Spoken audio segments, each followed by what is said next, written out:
여러분 반갑습니다. 오늘도 우리를 사랑하시는 예수 그리스도의 은혜와 평강이 여러분에게 함께 하시기를 축복합니다. 우리를 사랑하시는 주님께서 오늘도 우리에게 필요한 은혜를 베풀어 주시리라 믿습니다.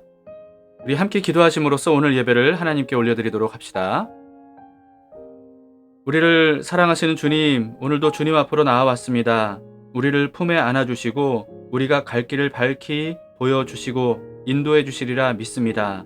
우리의 눈과 귀를 복되게 하셔서 주님의 인도하심을 따라 잘 갈 수 있도록 도와주시옵소서. 예수님 이름으로 기도합니다. 아멘. 함께 찬송하시겠습니다. 찬송가 313장 내 임금 예수 내 주여.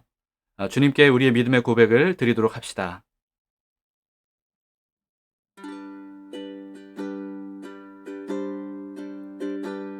내 임금 예수 내 주여, 이 죄인이 주님 앞에 한없는 은혜 받고서 내 생명 모두 드리오니 그 풍성하신 은총을 주 내게 내려주소서.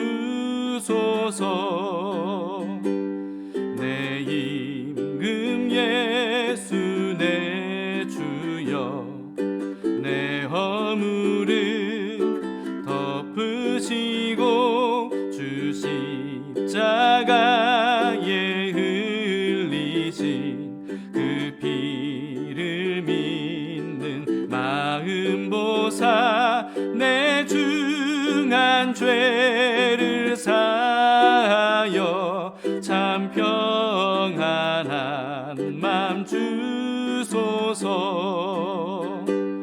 내 임금 예수 내 주여, 주 은혜에 감격하여 한없는 감사 찬송을 내 주님 앞에 드리오며 내 맘과 정성 다하여 늘 기뻐하며 살리라. 내 임금 예수 내 주여, 이 마음과 이 천한 몸 그 보배 피로 값주고 주 친히 사신 것이오니 나 이제 사나 죽으나 주 뜻만 따라 살리라. 나 이제 사나 죽으나 주 뜻만 따라 살리라.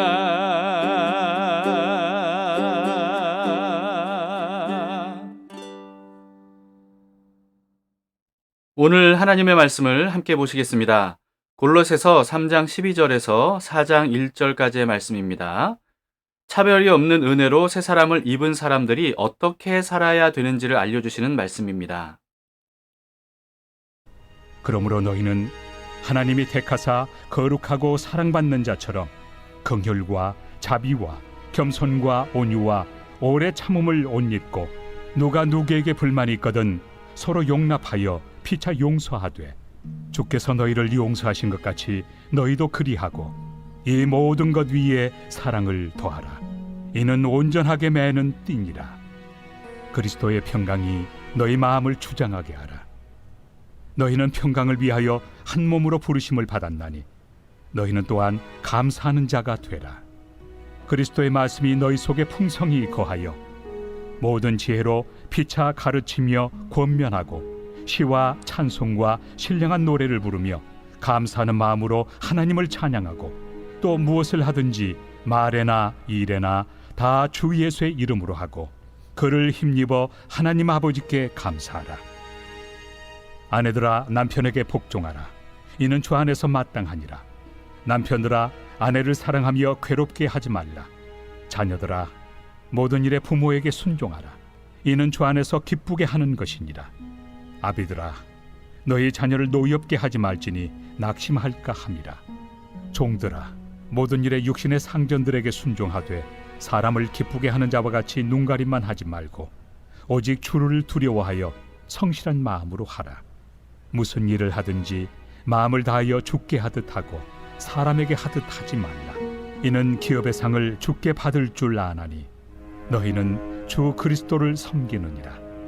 불의를 행하는 자는 불의의 보응을 받으리니 주는 사람을 외모로 취하심이 없느니라.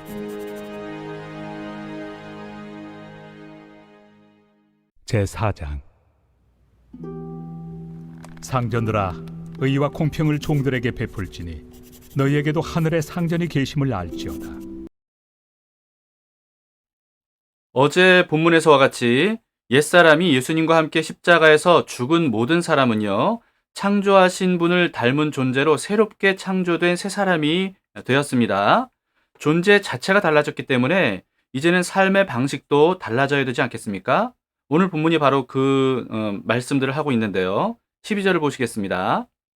그러므로 너희는 하나님이 택하사 거룩하고 사랑받는 자처럼 긍휼과 자비와 겸손과 온유와 오래 참음을 옷 입고, 긍휼, 자비, 겸손, 온유, 오래 참음, 이 말씀들을 어제 본문에서 바울이 말한 죽여야 할 땅의 지체들과 한번 비교를 해봅시다.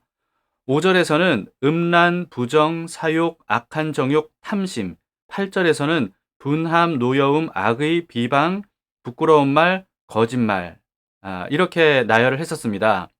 그리스도인의 삶의 방식은 더 이상 이런 것이 되어서는 안 된다는 거죠. 오늘 12절 말씀처럼 긍휼, 자비, 겸손, 온유, 오래 참음으로 우리가 살아야 된다라고 하는 것을 알려주고 있습니다. 그런데 이와 같은 버려야 할 삶의 태도들과 또 취해야 될 삶의 태도들의 공통점이 있습니다. 그건 뭐냐면 모두 사람을 대할 때의 덕목들이라는 점이에요. 즉 그리스도인은요, 하나님에 대한 태도만 바뀌면 되는 사람이 아니고요, 사람에 대한 태도도 바뀌어야 되는 사람이라는 사실을 우리에게 다시 한번 확인시켜 주고 있습니다. 그런데 12절을 다시 보면 그렇게 살아야 될 이유와 근거를 우리에게 또 말씀하고 있어요. 너희는 하나님이 택하사 거룩하고 사랑받는 자처럼 이렇게 하라 말씀하시죠. 우리가 사람을 긍휼, 자비, 겸손, 온유, 오래 참음으로 대해야 되는 이유가 뭐냐 하면 하나님께서 우리를 먼저 그렇게 대해 주셨기 때문이라는 겁니다. 이 사실을 마음 깊이 우리가 알고 깨달으면요, 기쁘고 편안하게 사람들을 이렇게 선대할 수 있을 거예요. 그런데 하나님께서 나를 긍휼과 자비와 겸손과 온유와 오래 참음으로 사랑해 주시고 선택해 주셨다라고 하는 이 사실을 우리가 모른 채 사람들을 선대해 주려고 하면, 그러면 때로는 이런 선대하는 자기 자신을 자랑하는 데 빠질 수도 있고요. 또 어떤 경우에는 왜 나만 그래야 되느냐, 상대방은 그러지 않은데 내가 꼭 상대방을 이런 식으로 대해야 되느냐라고 하면서 억울함에 빠질 수도 있습니다. 그리스도인으로서 우리가 항상 잊지 말아야 될 것은 뭐냐 하면 내가 무엇을 어떻게 해야 하는가, 이것보다 먼저 하나님께서 나를 위해서 무엇을 어떻게 해주셨는가, 여기에 먼저 초점을 맞춰야 된다는 점입니다. 큐티를 할 때도 우리는 자칫 곧바로 내가 어떻게 살아야 될까, 어떻게 행동해야 될까, 어떤 이런 행동 요령을 찾는 식으로 이 큐티를 하기가 참 쉬운 것 같습니다. 그렇게 묵상을 하게 되면요, 행동 요령을 우리가 배웠다 할지라도, 알게 됐다 할지라도 실제로 그렇게 행동하고 살아갈 동력이 부족해서 우리는 실천하지 못할 때가 굉장히 많지 않습니까? 우리는 말씀을 볼 때 항상 먼저 하나님께서 나를 위해서 무엇을 어떻게 해주셨는가, 이걸 먼저 발견을 해야 됩니다. 여기에 집중적으로 우리가 묵상을 해야 되는 거죠. 그렇게 깨달은 하나님의 크고 놀라운 은혜가 바로 우리의 행동 동기와 동력이 되는 겁니다. 그럴 때 비로소 우리는 어떤 갈등이나 마음의 고민 없이 기꺼이 하나님의 말씀에 순종하는 삶을 살 수가 있는 거죠. 사람을 대할 때도요, 무조건 오늘 말씀처럼 나는 긍휼, 자비, 겸손, 온유, 오래 참음으로 사람들을 대하리라, 이런 식으로 행동 요령만 배우게 되면 실제로 그렇게 사람들을 대하기가 상당히 어렵습니다. 그리고 그렇게 대하기를 시도했다가도 쉽게 포기를 해버릴 수밖에 없는 거죠. 그러나 하나님께서 나를 얼마나 긍휼, 자비, 겸손, 온유, 오래 참으심으로 대해 주셨는지 이것을 우리가 깊이 묵상함으로써 깨닫고 느끼고 마음속에 가득 채우는 그런 묵상을 하게 되면 그 큰 사랑에 힘입어서 넉넉한 마음을 품고 자연스럽게 사람들에게 선대해 줄 수 있을 겁니다. 오늘 말씀도 바로 그와 같은 관점으로 우리가 묵상할 수 있기를 바랍니다. 13, 14절을 이어서 보시겠습니다. 누가 누구에게 불만이 있거든 서로 용납하여 피차 용서하되 주께서 너희를 용서하신 것 같이 너희도 그리하고 이 모든 것 위에 사랑을 더하라. 이는 온전하게 매는 띠니라. 이 말씀에서도요, 서로 용납하고 용서하되 주께서 우리를 용서하셨다는 그 사실을 먼저 알아야 된다고 전제로 하고 있습니다. 우리는 주님께 엄청난 용서를 받은 사람입니다. 이걸 깨닫게 되면요, 다른 사람을 용서하는 게 쉬워지지 않겠습니까? 굉장히 실제로 쉬워집니다. 예수님은 만달란트의 빚을 탕감받은 사람이 동료에게 100데나리온 빌려준 거, 그거 탕감해주지 않는 것은 악한 것이다 라고 하는 취지의 비유의 말씀을 하셨습니다. 만달란트는요, 100데나리온의 자그마치 6만 배에 해당되는 금액입니다. 우리가 아무리 사람들의 잘못을 크게 보고 정말 용서할 수 없는 잘못을 저질렀다 이렇게 여긴다 할지라도요, 사실 알고 보면 우리는 그와는 비교할 수 없이 엄청난 큰 잘못에 대한 용서를 받은 사람이다 라고 하는 것을 예수님께서 말씀해 주신 거죠. 우리가 그 사실을 진짜 마음 깊이 깨닫게 되면요, 100데나리온 정도 되는 잘못 정도는 뭐 아무렇지도 않게 용서해 줄 수 있지 않겠습니까? 바로 그와 같은 것이 우리에게 먼저 필요하다는 겁니다. 13절에서 용납과 용서를 별개로 말씀하고 있어요. 용납은 상대방을 마음에 받아들이는 걸 의미하고요. 용서는 상대방이 잘못한 것을 덮어주는 것을 의미합니다. 우리는 예수님께 용서만 받은 게 아니고요. 용납받았다는 사실을 알아야 됩니다. 사실은 우리를 있는 모습 그대로 하나님께서 예수님께서 용납해 주셨기 때문에 우리를 용서해 주셨던 겁니다. 그러므로 우리 역시 사람들을 먼저 용납하는 마음을 가지는 게 필요해요. 오래전에 제가 용납 공간이라고 하는 제목의 설교를 한 적이 있습니다. 용납 공간. 수납 공간이 넓을수록 많은 물건들을 보관할 수 있죠. 마찬가지로 우리 마음의 용납 공간이 넓을수록 많은 사람들을 우리는 받아들일 수 있을 겁니다. 상대방을 받아들이지 못하는 이유는요, 상대방 때문인 것도 맞긴 해요. 그러나 어떤 의미에서는 나의 용납 공간이 너무 작아서일 수도 있습니다. 여러분, 아주 소중한 물건이 있는데 집에 둘 곳이 없다고 생각해 보세요. 그러면 여러분이라면 어떻게 하겠습니까? 어떻게든 그걸 수납할 공간을 마련해 두지 않겠습니까? 그런데 예수님은 한 사람을 천하보다 귀하게 여기신다는 것, 우리는 잘 알고 있죠. 심지어 예수님은요, 대신 죽어주실 정도로 한 영혼을 정말 소중한 존재로 여기십니다. 그런 소중한 사람을 내 마음에 들지 않고, 나와 맞지 않고, 또 나에게 잘못을 저질렀다고 해서 아무렇지도 않게 버리는 것. 여러분, 이것은 사실은 당연하지 않다는 겁니다. 우리에게 필요한 게 뭐겠습니까? 그런 사람을 내 마음속에 받아들이기 위해서 내 마음속 용납 공간을 늘리는 거죠. 그게 우리에게 필요합니다. 그런데 여러분, 어떻게 용납 공간을 늘릴 수 있겠습니까? 이거는요, 나를 위해서 예수님께서 마련해 주신 용납 공간이 얼마나 넓은지를 우리가 깨달으면 깨달을수록 내 속의 용납 공간도 넓어지게 되는 것 같더라고요. 만달란트 탕감받은 사람의 비유에서 알 수 있듯이 내가 누구를 용납해 주든 나는 그보다 6만 배나 되는 용납을 받은 사람이다. 여러분, 이 사실을 우리가 깨닫게 되면 그러면 우리의 용납 공간이 그만큼 넓어지게 된다고 저는 생각합니다. 예수님께서 우리를 얼마나 큰 마음으로 받아주셨는지 그리고 용서해 주셨는지 우리가 그것을 먼저 깊이 묵상하고 깨달을 수 있기를 바랍니다. 이 사실을 깨달으면 우리는 편안한 마음으로 다른 사람들을 용납하고 용서하면서 오히려 그러면서도 감사하는 마음이 가득할 수 있을 거라고 생각합니다. 바울도 그렇게 말씀하고 있습니다. 15절입니다. 그리스도의 평강이 너희 마음을 주장하게 하라. 너희는 평강을 위하여 한 몸으로 부르심을 받았나니 너희는 또한 감사하는 자가 되라. 우리 각자가 예수님께 받은 은혜를 먼저 생각할 수만 있다면요. 우리가 서로를 대하는 행동, 여러분 이런 식으로 아름답게 변하게 될 겁니다. 또 16절, 17절을 봅시다. 그리스도의 말씀이 너희 속에 풍성히 거하여 모든 지혜로 피차 가르치며 권면하고 시와 찬송과 신령한 노래를 부르며 감사하는 마음으로 하나님을 찬양하고 또 무엇을 하든지 말에나 일에나 다 주 예수의 이름으로 하고 그를 힘입어 하나님 아버지께 감사하라. 이 말씀에 대해서도 여러분들과 나누고 싶은 참 내용들이 많이 있는데요. 오늘 본문은요. 구구절절 정말 깊이 묵상해야 될 내용들이기 때문에 이게 시간상 다 다룰 수가 없습니다. 그렇기 때문에 좀 빨리 진행을 하도록 하겠습니다. 그 다음에는 구체적으로 아내와 남편들, 또 자녀와 아비들, 그리고 종과 주인들에게 그리스도인으로서 서로를 어떻게 대해야 하는지를 알려주는 말씀으로 이어집니다.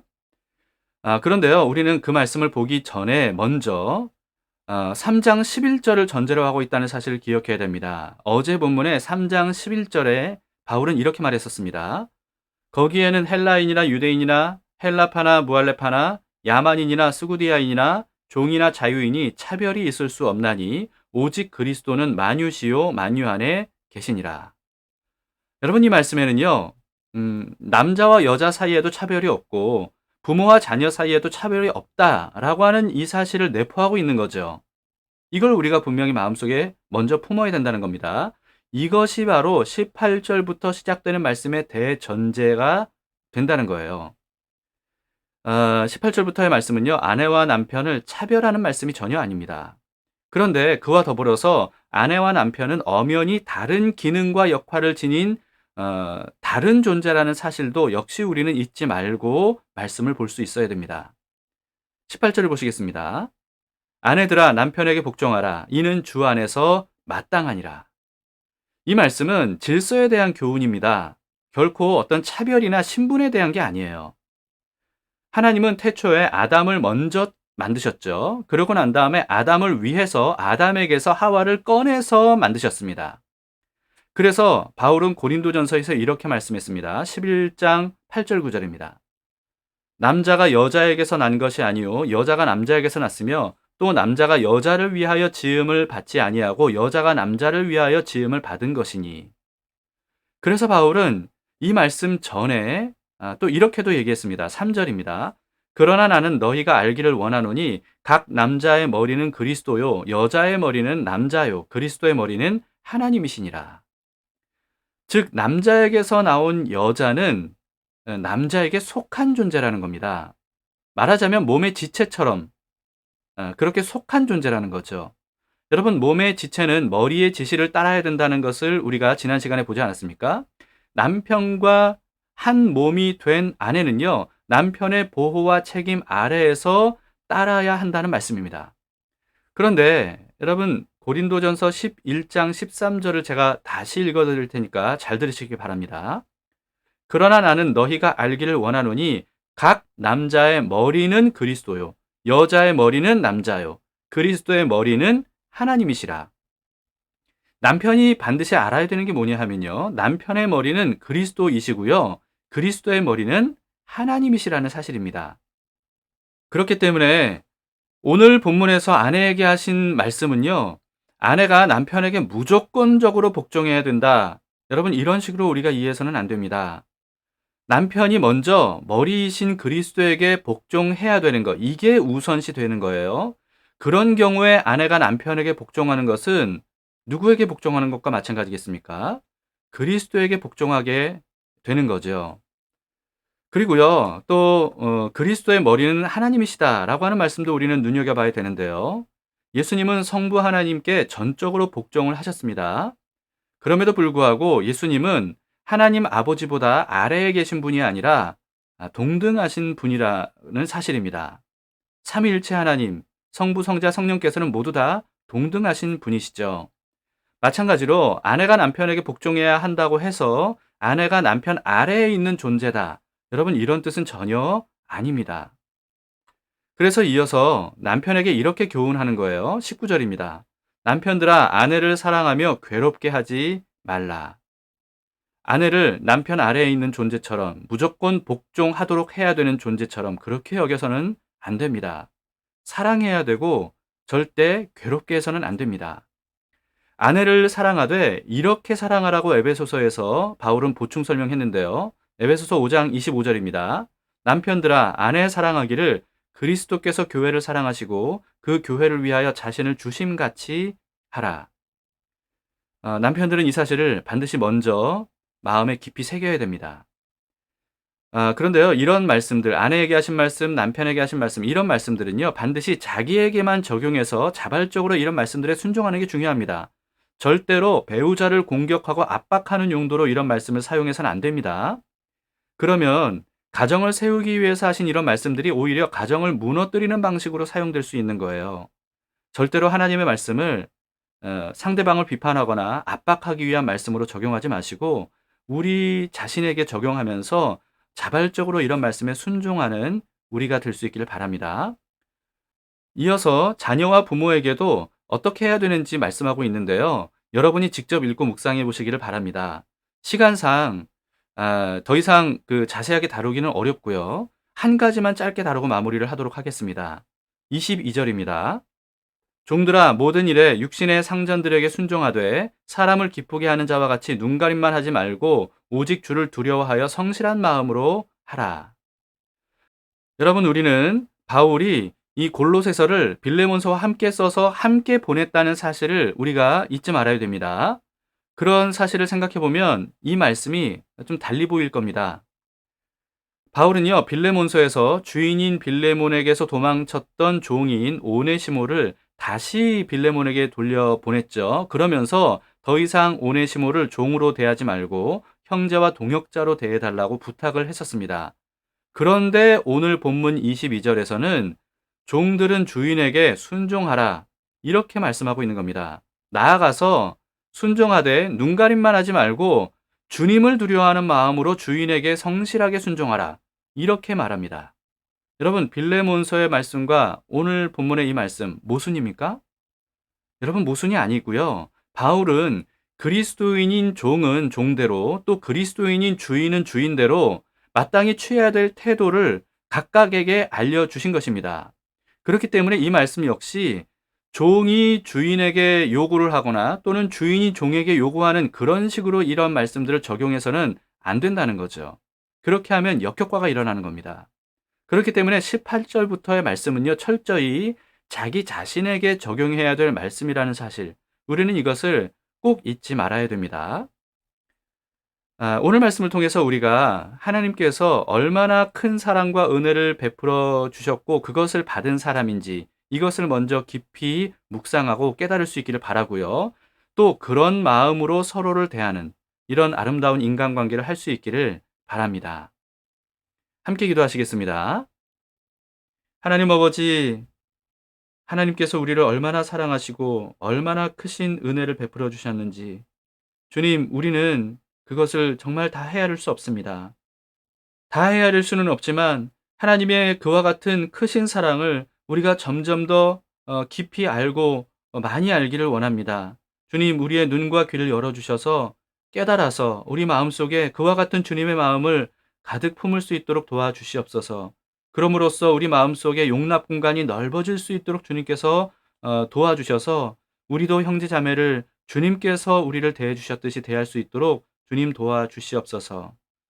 오늘도 우리가 주님의 사랑에 힘입어서 형제 자매들을 사랑하며 가족을 사랑하며 동료들을 사랑하는 그런 삶을 살기를 원합니다. 주님이 우리의 마음을 다스려 주시기를 원하면서 이 예배를 드리오니 주님 다스려 주시옵소서. 예수님 이름으로 기도합니다. 아멘. 네, 오늘 말씀을 여러분 깊이 마음속에 묵상해 보시고 제가 미처 말씀드리지 못했던 말씀들도 여러분 직접 큐티책이나 성경책을 펼쳐서 묵상하심으로써 말씀의 이끌림을 받는 오늘 하루 되시길 바랍니다. 오늘도 주님께서 우리와 함께 하시고 우리를 도와주시리라 믿습니다.